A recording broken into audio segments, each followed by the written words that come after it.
Hi, everyone. Judge Andrew Napolitano here for Judging Freedom. Today is Tuesday, January 7th, 2025. Matt Ho will be here with us in a minute on will President Trump actually stop U.S. military aid to Ukraine?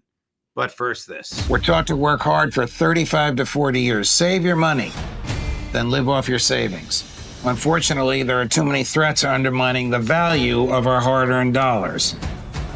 The Fed's massive money printing machine is shrinking your dollar's value. Just the cost of groceries is absurd. Let me be brutally honest. I think the dollar is on its way to being extinct, not just here, but globally. The BRICS nations, led by Russia and China, threaten to remove the dollar as the world's reserve currency. Central banks have been shifting away from the dollar and into gold. And if we go to central bank digital currency, that will not only destroy the dollar, but we will lose our freedom. We will lose our privacy. They can track anything we do.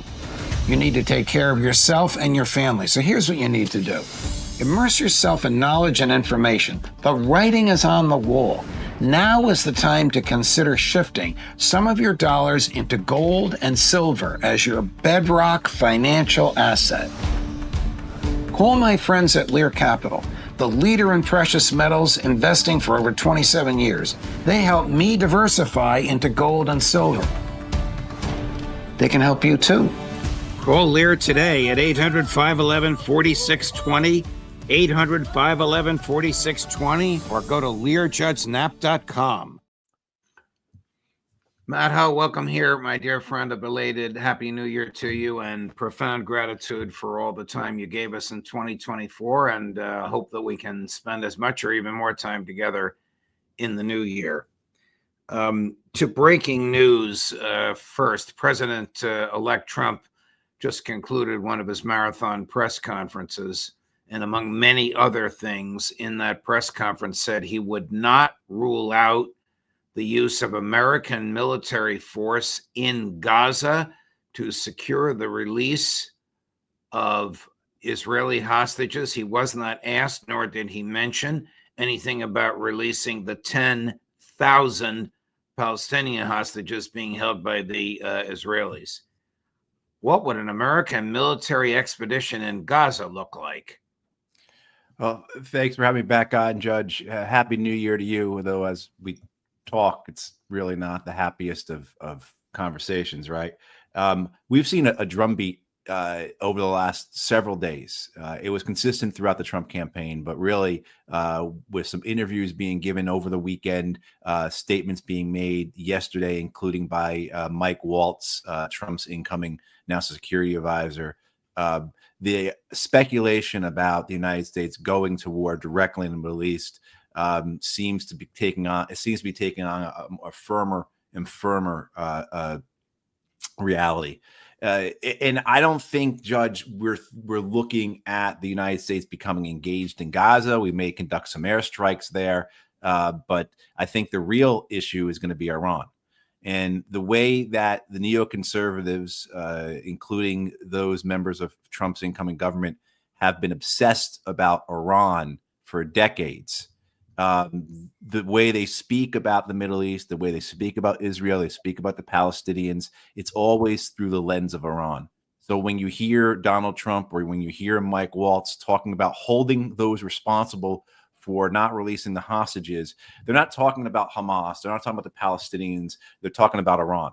Everything in these people's minds goes back to Tehran always. So I think that's what we'll see, Judge, is we'll see U.S. military strikes on Iran. Israel will get the United States to do exactly what it wants. And then, God help the region. God help the world.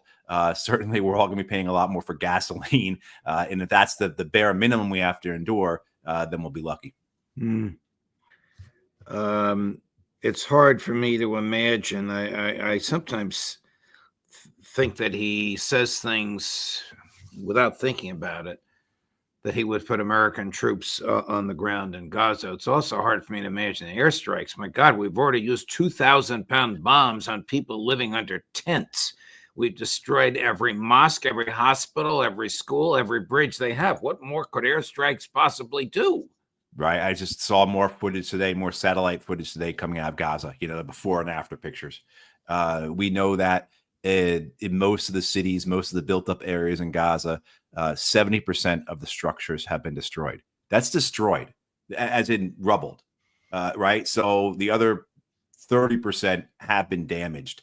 The question is essentially, what could we bomb?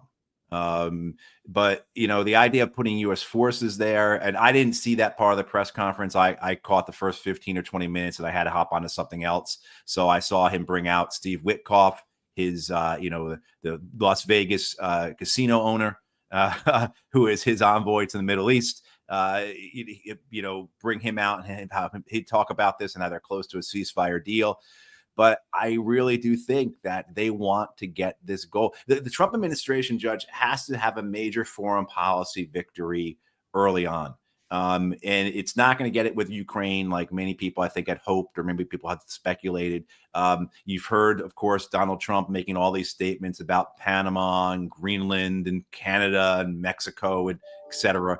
But the focus for his people, of course, is China. That is their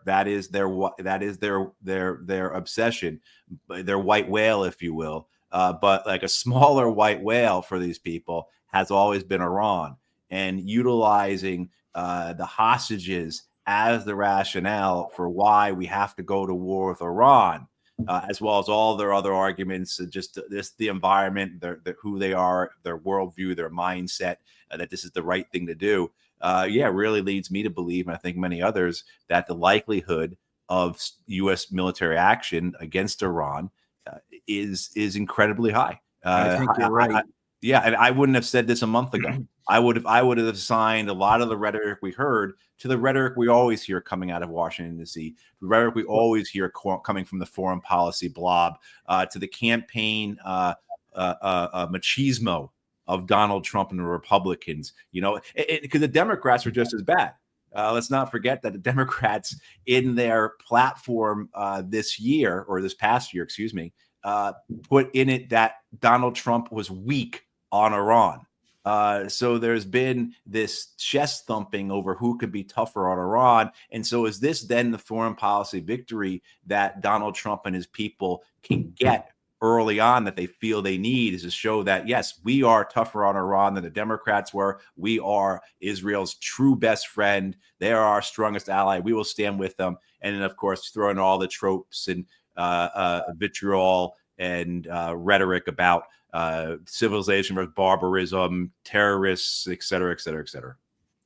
Over the weekend, not today, although I didn't hear the entire press conference either. I don't think he said this today, or I would have seen it. But over the weekend, he said he is Israel's best friend. Yeah. Does that give you comfort, or does it terrify you? It terrifies me, Judge. I mean, the idea, first of all, just with our two-party system, with one party having to one-up the other to demonstrate who's a better friend of Israel, who's a better ally of Israel. The fact that you can have debates in American media that are taken seriously, that somehow the Biden administration didn't do enough for Israel over this last year, even as the United States has provided $22 billion in weapons, munitions, vehicles, equipment, whatever, to Israel, even as Joe Biden, just on his way out the door, announced an $8 billion weapons sale to Israel, even as the United States, the Biden administration did everything they could to protect Israel in the media, with foreign governments, at the United Nations, et cetera. So how does Trump one up that then? How does Trump demonstrate that he is a better friend to Israel than Biden and Democrats? And remember, Joe Biden is the person who has said there's no greater Zionist or no bigger Zionist in Washington, D.C. than me, right? So how does Trump outdo that? And so, of course, you have to look at these things. He'll do what they want. He'll go along with the war on Iran. Now, again, war with Iran is a white whale obsession for so many in Washington, D.C., and has been for generations.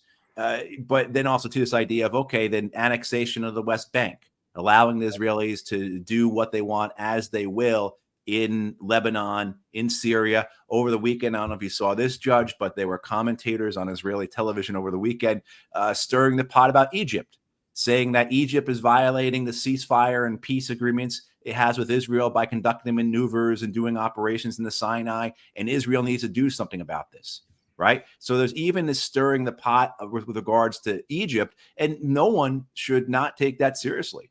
Israeli soldiers wear patches that say from the Nile to the Euphrates. Greater Israel extends for these people from the land of Moses to the land of Abraham. So that's essentially right from the Nile to the Euphrates. When the Syrian government collapsed, you have voices in Israel saying we need to take Damascus. Damascus is part of Greater Israel. Now, they weren't the prevailing voices, but they certainly are voices that have some political significance. In terms of Israel, there's no political significance to anyone who talks like you or I or anyone else on this channel, or how most of our listeners and viewers think. But there is a lot of political significance, political capital capability in Israel to pursue the greater Israel vision. Right. Well, that's something that Trump may allow them to do as well. You are not alone in thinking this way. Colonel McGregor, who will be on later today, has told me privately he wouldn't be surprised if the Israelis invade Egypt. Kevork Almasian, whom I think you know, told us earlier today that the Israelis consider themselves to have conquered portions of Syria, whether that's legal or not. We know it's illegal, and they consider it part of Israel, and their goal is to have an Israeli flag flying over Damascus. Right. Who or what will stop them?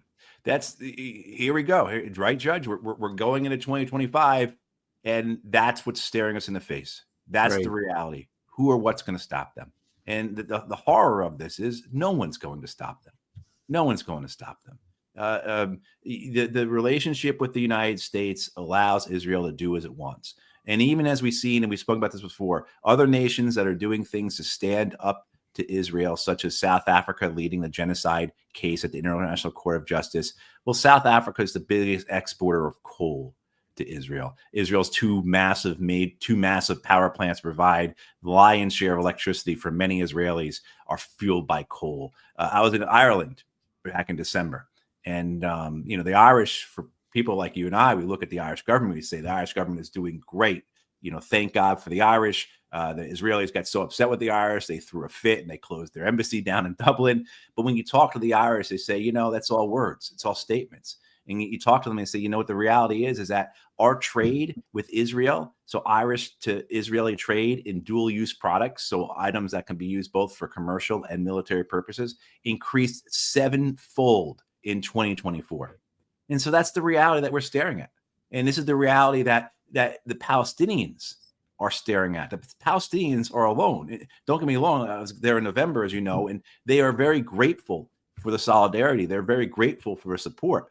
But the reality is that our statements, our dialogue, our marches, our rallies, our vigils mean nothing to the Palestinians as they are faced by Israeli iron and steel, backed by American dollars and political support. And that's the question, Judge. How do we stop it? Who's going to stop it? And I agree with Colonel McGregor. A year or two ago, it seemed unfathomable that Israel would do something to take the Sinai back. But now, no, I don't think it's likely, but certainly possible. I'm not going to scoff at anybody for saying that. And you can see it occur, right? What they've done it before. They did it in 56. They did it in 67. Why wouldn't they do it now, particularly when they have the best friend Israel ever had coming into the White House? By his own acknowledgement. Switching to Ukraine, General Kellogg, who President-elect Trump has indicated will be his envoy for Ukraine-Russian issues, has basically said, I'm paraphrasing him, I don't want to denigrate him, but I'm paraphrasing him, if Vladimir Putin isn't serious about negotiations, we'll provide more military aid to Ukraine than Joe Biden did. I don't know if that's even physically possible. It certainly would require a vote in the Congress. And the last time there was such a vote, Trump wasn't the president, Republicans were uniformly saying, this is the last time, this is the last time. Can Trump end the war in Ukraine with threats like this? Now with threats like that, if the threats were geared towards the Kyiv government, to Zelensky and his people, that look, if you don't negotiate, if you're not willing to end this thing, that's the end of it with us. Certainly, that would do it. I don't think the Europeans have the wherewithal to make up for what the Americans provide. Certainly not in weapons, possibly in money. But even that is tens and tens of billions of dollars. You know, the latest tranche of what was it, $5 billion that the Biden administration sent to Ukraine, 2.5 or 3 billion of it was to keep the Ukrainian government upright, was to keep the economy from collapsing. That's a tremendous issue, is keeping those structures in place so you don't have collapse, which then causes Ukraine to resemble, a house of cards falling down. But the idea that the Trump administration is going to come in and demand the Russians accept the Kellogg plan as the outcome, as the result of negotiations, means that we're looking at more war. The idea that Trump is going to stop sending weapons to Ukraine, that's part of the Kellogg plan, is that Trump and the Americans continue to send weapons to Ukraine. Every aspect of the Kellogg plan that I'm aware of is anathema, is 180 degrees from what the Russians have been saying for years. And so the idea of how do you get to Ukrainian neutrality and how do you resolve the territorial conquest of eastern Ukraine by Russia when you are in a losing position. Now, for the Americans, I think the view is, and for many Europeans as well, the view is that we can keep this war going as long as the money goes in. We can get Ukraine into a point where they continue to fall back, but Ukraine's a big country. Russia doesn't want to conquer the whole thing. They don't want to move further west than they have to. We can just keep this thing on life support. And this, of course, gives us reason, right? This gives us purpose for being. This Ukraine then becomes the New Jerusalem. And this allows NATO to demand that we have to have 5% spending of GDP by all European nations on their militaries, something that Trump, of course, is very much in favor of. A month or two ago, he threatened the Europeans that if they don't spend 5% of GDP on their militaries, he's going to issue tariffs against them. They later revised that down to 3.5% GDP. But so the idea that the Trump administration is eager for peace, that there's a philosophical or ideological understanding of the need to end this war in Eastern Europe, one, to stop the enormous suffering, two, to stop the destruction of a country, and three, to stop this thing from escalating into something bigger and something that could become a world war. I don't think that's there. So I'm also, I would say, with the Republicans in the Congress, as many as they did say that this was the last package, but I think that, when the executives of Goldman Sachs and BlackRock and Lockheed and Raytheon go into their offices and say, you know what, keeping this war going means tens and tens of billions of dollars for us, I think that holds a lot of sway in congressional offices, whether it's Democrats or Republicans. So I think there are advantages, there are pros that are understood throughout Washington, D.C. as to why, if we can't get exactly what we want from the Russians, so be it, we'll keep this thing going. Well, he promised he would end the war in 24 hours. Here's somebody who thinks that the United States has been successful in Ukraine. This will make your blood boil. Chris, cut number one.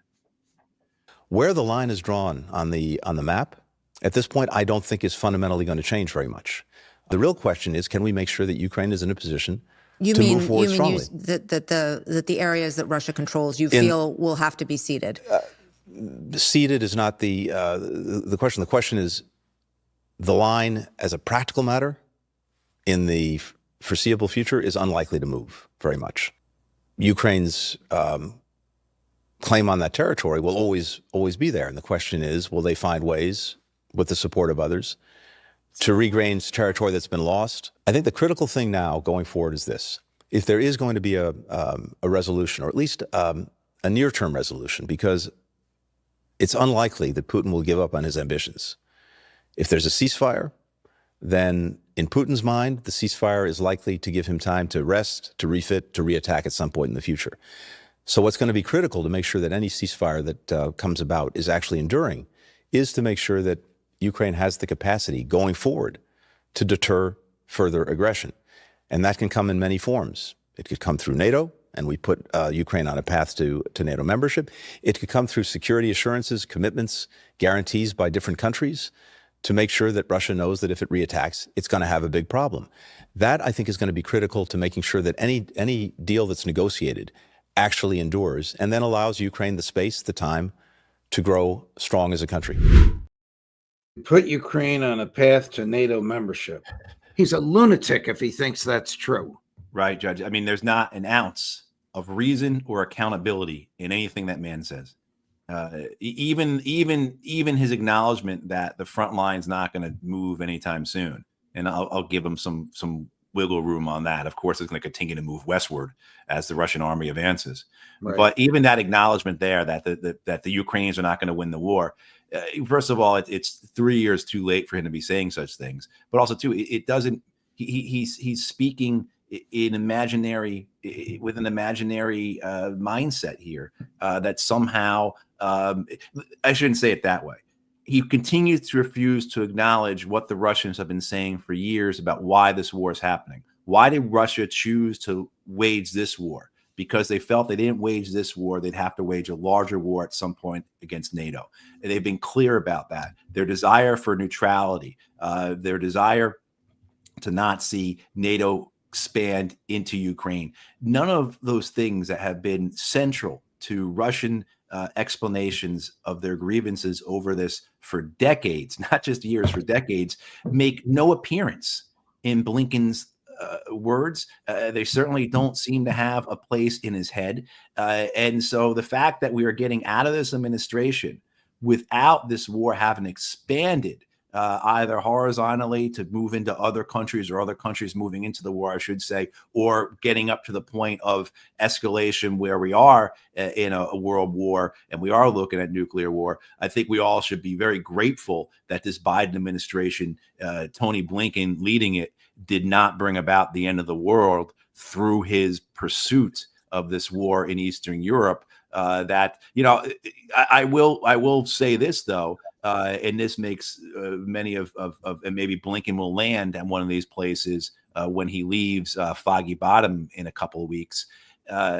You know, certainly the idea that there are no winners in the Ukraine war is a valid one, except that there are actually some. One of them being the American oil and gas companies. Right. Russia had 40% of the gas market in Europe, down to 6%. And now with the pipeline being turned off going through Ukraine, it's going to be down to essentially zero. And who are the winners of that? Who took up that market share? Well, it's the American oil and gas companies as well as the Qatari oil and gas companies. And so, you know, we'll have to see, where does Blinken go in 2 weeks' time? Does he end up at a bank that benefits from these things? Does he end up at an oil and gas company ends in these things? I'm sure he'll have his post at Harvard or Stanford or, you know, other places, but it'll be interesting to see 6 months from now, Judge, looking up Tony Blinken on LinkedIn or whatever and see where, you know, his current job is. Jeff Sachs will flip out if Blinken joins the Columbia faculty with Victoria Nuland and Hillary Clinton. I have to go. Thank you, Matt. Great conversation. God bless you. Happy New Year. We'll see you next week. Thanks, Judge. Happy New Year. Sure. All the best. Coming up at 3 o'clock today, Karen Kwiatkowski, and at 4, Colonel Douglas McGregor, Judge Napolitano for Judging Freedom.